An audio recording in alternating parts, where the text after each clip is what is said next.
Bonjour. Dans cette vidéo, nous allons approfondir encore un peu plus la notion d'effet majeur. Rappelons-en la définition. La réglementaire tout d'abord.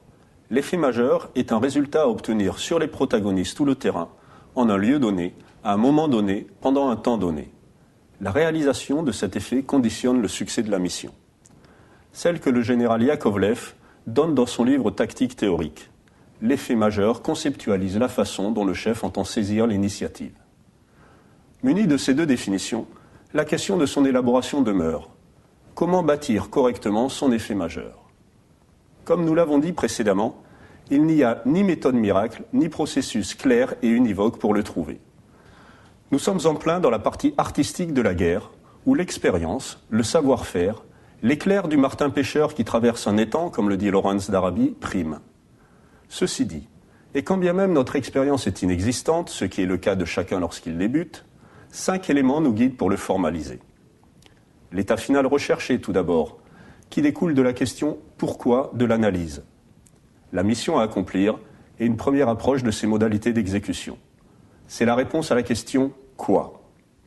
Le terrain qui conditionne le mouvement des forces, les nôtres et celles de l'adversaire. L'adversaire, à savoir sa nature, son volume, son attitude, sa doctrine d'action. Et enfin, l'initiative que j'ai définie. Rappelons-en les termes. J'ai l'initiative si je fais ce que je veux et si mon adversaire fait ce que je veux qu'il fasse. En prenant en compte tous ces éléments, nous pourrons alors, par notre propre gymnastique intellectuelle, élaborer un effet majeur adapté à l'adversaire ou, à défaut, au terrain. Illustrons ce raisonnement par 2 exemples. L'escorte d'un convoi tout d'abord. Quels sont les 5 éléments à prendre en compte ? L'état final recherché est d'amener le convoi en temps et en heure et en bon état à son point de destination. Ma mission est d'escorter le convoi, c'est-à-dire assurer sa protection dans ses déplacements et ses haltes. Le terrain maintenant. Je peux le choisir en fonction de ses caractéristiques géographiques, tout en prenant en compte les éventuels impératifs horaires. L'adversaire cherchera de manière générique à empêcher la progression du convoi, à le détourner ou le détruire. L'initiative enfin. Je l'aurai si je tiens les points du terrain qui commandent l'itinéraire emprunté et si je force l'adversaire à ne pas s'approcher du convoi. Bref, si j'arrive à le retenir en deçà de ces points d'accès à mon itinéraire.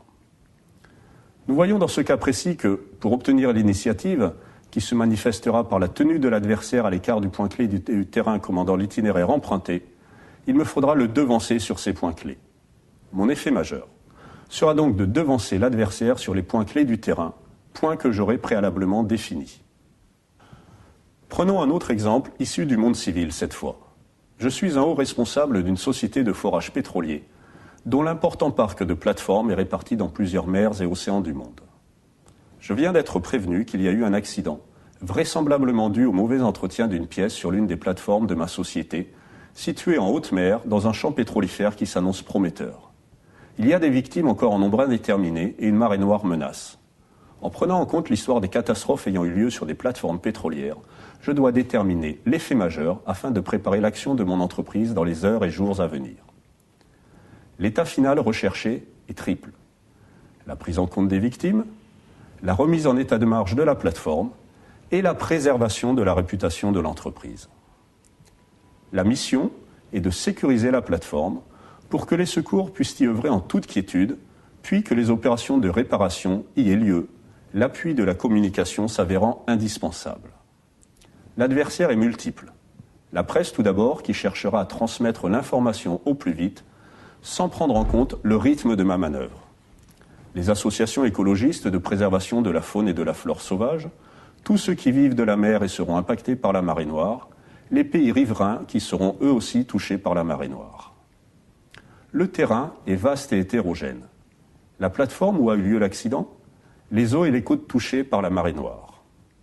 J'aurai l'initiative si je parviens à réparer la plateforme et si j'empêche mes adversaires de dénigrer mon action, car dans ce cas, une partie de mon énergie serait distraite de la remise en état de la plateforme. Pour obtenir l'initiative, il me faudra donc faire en sorte que tous ceux qui peuvent agir contre moi ne le fassent pas, me laissant ainsi le temps de réparer ma plateforme.